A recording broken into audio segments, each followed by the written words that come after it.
All right, y'all, this is HT Boxing, and I got a quick video for y'all just to kind of discuss like what's going on in the lightweight division, which everybody, most of us all know, casuals and diehard fans like myself know that the lightweight division has the most talent or the best boxing matches, but they haven't been fighting each other.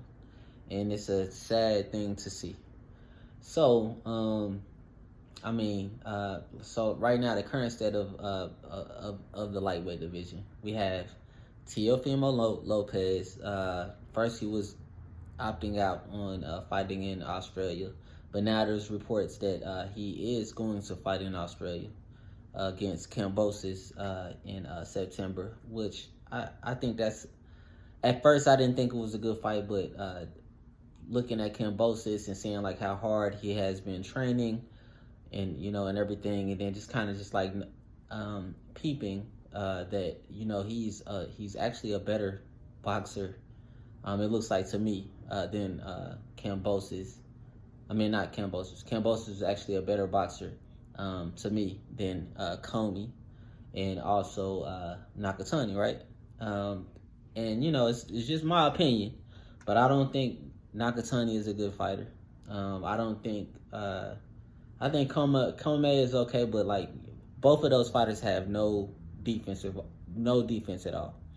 Ring generalship. I mean, to me. Now Kambosos, he does have a pretty decent ring IQ, and I think that he could possibly challenge Lopez like. Now after like doing a little, checking out his fights and stuff like that. But at first, I was just thinking it was just like a easy title defense for Lopez, right? So hopefully that fight does go through, and if it doesn't go through, I think that Lopez should fight Haney. I think he should fight Haney, and even if he does win, and his next fight, and whoever his next fight is going to be, I don't think it should be Lomachenko, because he's already beat Lomachenko, right? He's already beat Lomachenko. Now, I'm not saying that they shouldn't have a rematch at all. I think they should, but I think that he should fight Haney first, right? Because there's the person that he really wants to fight is Josh Taylor, right? In 140, and Josh Taylor is saying that he has some unfinished business to take care of. Rightfully so, because he's really, technically speaking, he's really not undisputed. And I could go into that, but I don't even feel like going into that. And there's a lot of people that have like a lot of things to say on both sides of the argument. Rightfully so, whatever. That's how they feel. But the person that he wants to challenge is telling him that he needs to do to fight him, right? Which is the same thing that he said to Devin Haney. Devin Haney needs to fight a top 10 opponent, right? So Devin Haney fought Linares. He fought Linares, who actually dropped Lomachenko, which, even though he lost, Linares lost to Lomachenko, but he did drop him. Lomachenko, whenever he fought Lopez wasn't able to drop him. Which, dropping somebody, to me personally, dropping somebody in a fight, yeah, that's a good thing. It gives you some points for that round. But that's just like you won a battle. Like winning the whole war is winning the whole fight. So dropping somebody, yeah, that's cool. So, some bragging rights and all of that, and it looks good. Makes up for a nice quick highlight. But I like seeing, me personally, I like to see someone that can display boxing skills, and you can get highlights all throughout the fight. So don't get me wrong. Lopez, although he's not an undisputed champion to me, Teofimo Lopez is a very good fighter. He is a very good fighter, right? He likes to use the shoulder roll, right? He likes to use the shoulder roll. But one thing about Teofimo Lopez is his defense is really not that good. He takes jabs, like he takes jabs. That's what I'm trying to tell you guys. You don't have to believe me, you know what I'm saying? But I mean, I know, and people that have also have boxed before know, like, Devin Haney will be a problem for Teo. Now, I'm not saying that Teo can't win. I mean, it's a 50-50 fight. But I mean, now if it's me, just judging, like, in my knowledge that I have, like, with boxing, seeing how Nakatani was able to jab the fuck out of Teo, right, and had his face all fucked up and all of that shit, right? Devin Haney is a far more better jabber than Nakatani, right? Now Commey was pretty defensive. I mean, pretty decent. I'm sorry, fighter. Not really too much of a defensive fighter, but can confuse his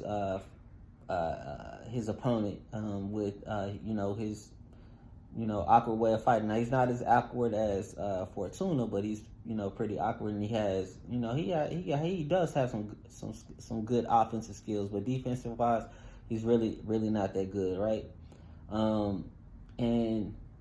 That is a very the fact that Lopez is able to knock him out in the second round. I mean, that's pretty huge, because even if Lomachenko decides to fight Commey, which it looks like that's what's gonna happen, if he fights Commey, I don't see him knocking him out in the second round. But things like that happen in fights. Like, somebody could get a really good person, good boxer could get knocked out in the early rounds. That doesn't mean that the next person that they fight is gonna do them that way.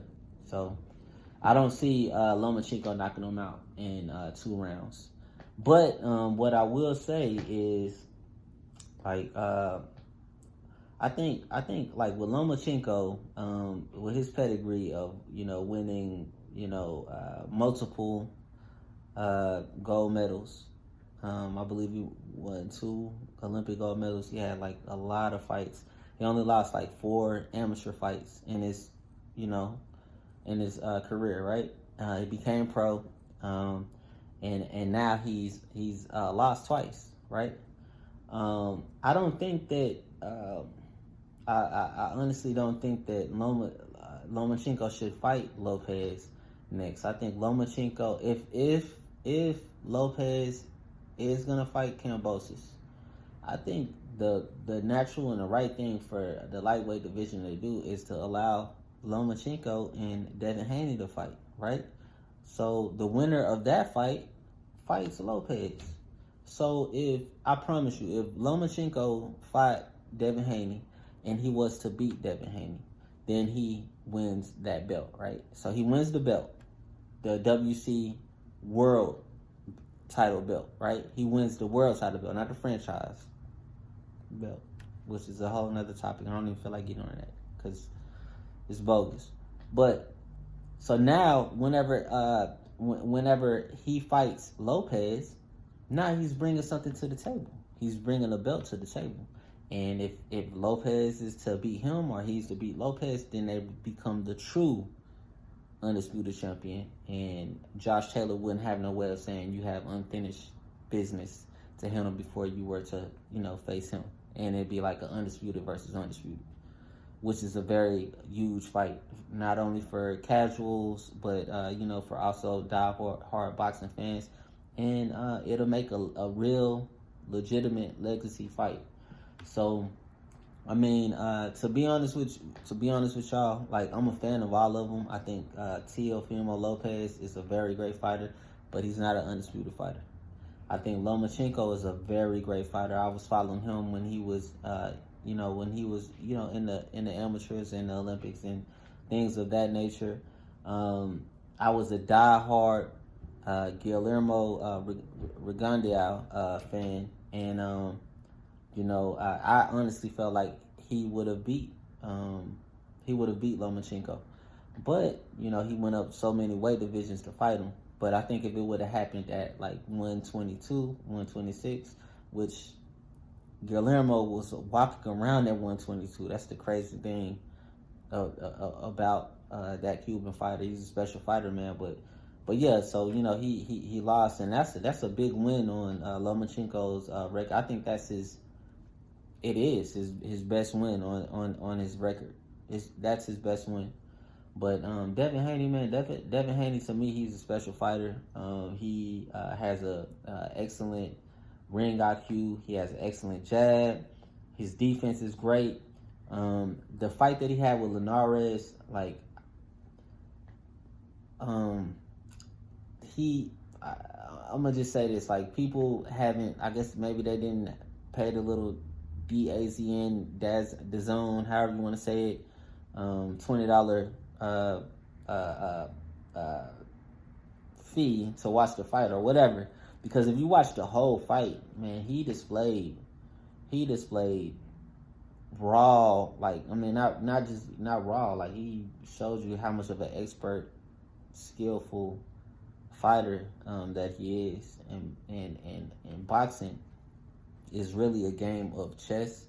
And a lot of these boxers, or a lot of these casual fans, they want to see checkers. And checkers is like, it's like, oh, knockout here, knockout there. They're going toe to toe. They're fighting and, you know, getting brain damage and all of that. But no, boxing is the art of hitting and not getting hit.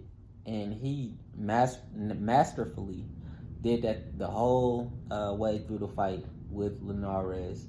But he got clipped in the end of the, I want to say it was the 10th round. I think it was the 10th round. The end of the 10th round, I believe. Yeah, I believe so. But he was even winning that round. He gets clipped, and all of a sudden now, that overshadowed his display of greatness. Like, because, like, when you really look at it, like, who is currently fighting like that, to be able to, like, take over a fight, throwing beautiful punches, like avoiding punches, catching the opponent all the way throughout the fight. There's nobody currently in boxing that's doing that. And that's what that was Floyd Mayweather's game. Like, whenever he became Money Mayweather, that was his game. I'm gonna hit you, I'm not gonna allow you to hit me. Now, Devin Haney is only 22 years old. He does have, like, a lot of growing to do, and he has a lot of growing to do. But one thing about him is he's a learner of the game. Like, he's learning the game. So, like, like that punch that Linares caught him, at the end of that combo that he threw, which was a nice combo, and which would have dropped any of them. I don't see him getting hit with something like that again. I don't see him getting hit with something like that again. And another thing that people need to understand too is, now if he wants to play, make it a defensive fight against any opponent that he gets in the ring with in a lightweight division, he's gonna win. Period. It's gonna be a shutout. But he's also a dog. He has dog in him, so he has the ability to pressure the opponent. And one thing that people don't realize, that they, like, watch his fights and, like, kind of study his fights, not only does he can he pressure the opponent, but he's gonna outthrow the opponent. He's gonna outland the opponent. He's a dog, man. He's not just in there just running away from people or anything like that. Tank Davis, he's a great fighter. He is. He has excellent punching power. He has a great marketing team behind him. And I've always liked Tank Davis, as a fighter. But just me knowing boxing, or the experiences that I've had with boxing, the type of fighter that Tank Davis is you could just see him as a bull, right? He's a bull, right? So a bull is someone, or a bull is a fighter that he will knock your motherfucking ass out if you ain't, if you're not, if you ain't careful and you don't see what he got coming to you, and he's gonna apply that pressure. Eventually, he's gonna knock you the fuck out, right? Well, Devin Haney is more like a matador, and he could wave the little red bandana, get the bull to attack, weave the attack, and either jump on his ass or whatever. So I don't see nobody fucking with Devin Haney, like, honestly. The only person in the lightweight division that I could see, but it'll be a very good matchup. And damn, what the fuck is his name? Like, so he'll enter box. He's been compared to, well, he kind of looks like Ali. What's his fucking name, man? I want to say it's Ruiz, Michael Rivera, Michael Rivera or Michael Ruiz, some shit like that. And I just recently kind of got on to him, but just like looking at the talent that he has, he's very talented, and I think he's with, if I'm not mistaken, he is with PVC, and that's someone that I know for a fact would give Tank problems. But I mean, they're in the same. They're on the same side of the street, so I don't see that fight happening because Tank is a cash cow, and right now they're trying to put Tank up to like a very high atmosphere or whatever. But Tank is a great fighter though. Ryan Garcia, I think he's a good fighter, but I think he don't want to lose his O, right? But I mean, if he was to step up and he was to man up and he was to fight Devin Haney, and let's just say that he lost, that's not a bad L, especially if you lose it now. If you take that L now, because I honestly don't see Devin Haney losing to anybody. I don't. But I mean, I know it's possible for him to lose. But even Devin Haney's not scared. Devin Haney is inviting someone to beat him and take his L because he wants to fight all of the top tier people.